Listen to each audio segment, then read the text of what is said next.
Cube Radio. Salut, c'est Charles Tran avec l'équipe dans 5 minutes. On s'intéresse aux sciences, à l'histoire et à l'actualité. Aujourd'hui, on parle de catastrophe.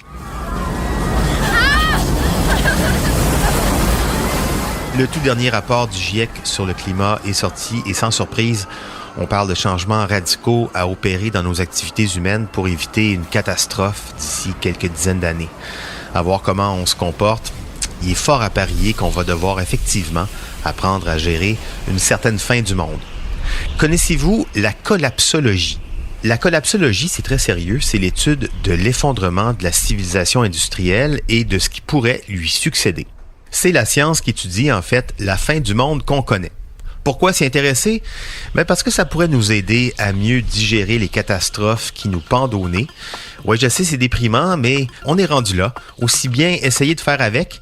Et donc, c'est ce qu'on va faire. On va découvrir la collapsologie.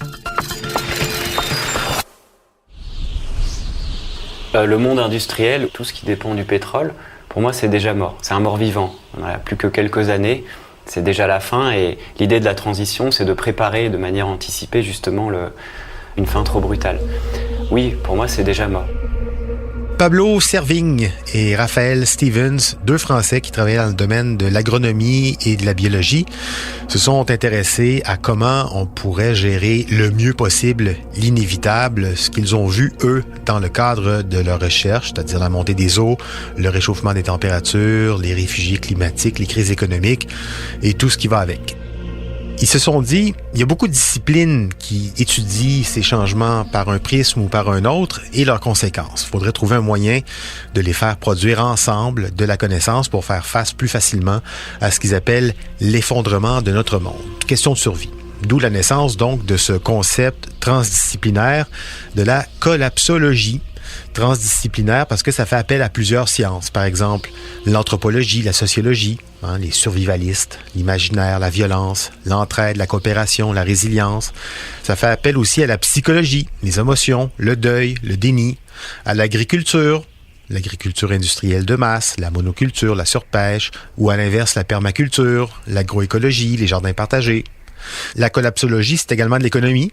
Les risques systémiques, la corruption, les mafias, le rationnement, le reboot, l'économie post-croissance, les monnaies locales, le capitalisme, la démographie. Quand on parle de catastrophe et d'effondrement, on parle de chute démographique, la politique, la géopolitique, la philosophie, bien sûr, l'éthique, les paradoxes, l'incertitude, les sciences de la santé, les épidémies, la médecine, le droit, les arts. En science-fiction, on compte pas le nombre de films catastrophes, la musique, le théâtre. Donc, toutes ces disciplines qui vont s'entrecroiser pour créer cette nouvelle science de la collapsologie. Pour eux, le développement durable, c'est fini, là, c'est dépassé. On doit plutôt apprendre à vivre avec l'effondrement.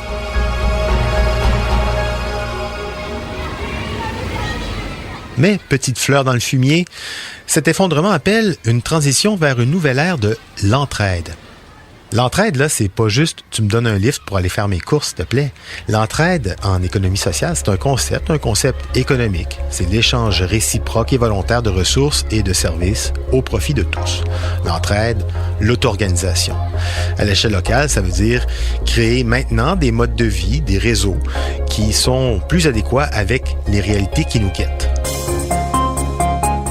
Aller lire et les écouter dans leurs conférences, ces deux scientifiques-là, c'est vrai que c'est déprimant, on aurait envie de tout laisser tomber.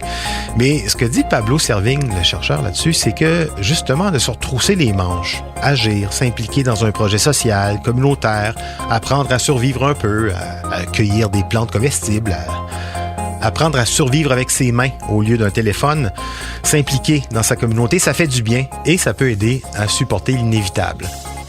On parle pas de survivaliste ici avec des cannes de chef Boyardi pendant 10 ans dans sa maison avec un fusil.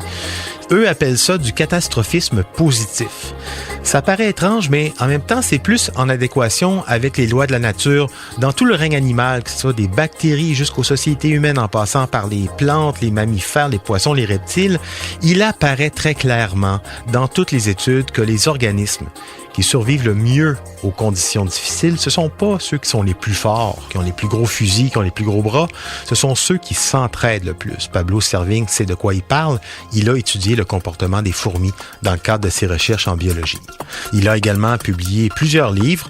Son plus récent s'intitule « Une autre fin du monde est possible ». Il vient de paraître en librairie. Pour en savoir plus, pour devenir collapsologue amateur, en 5 minutes, on est partout sur Internet.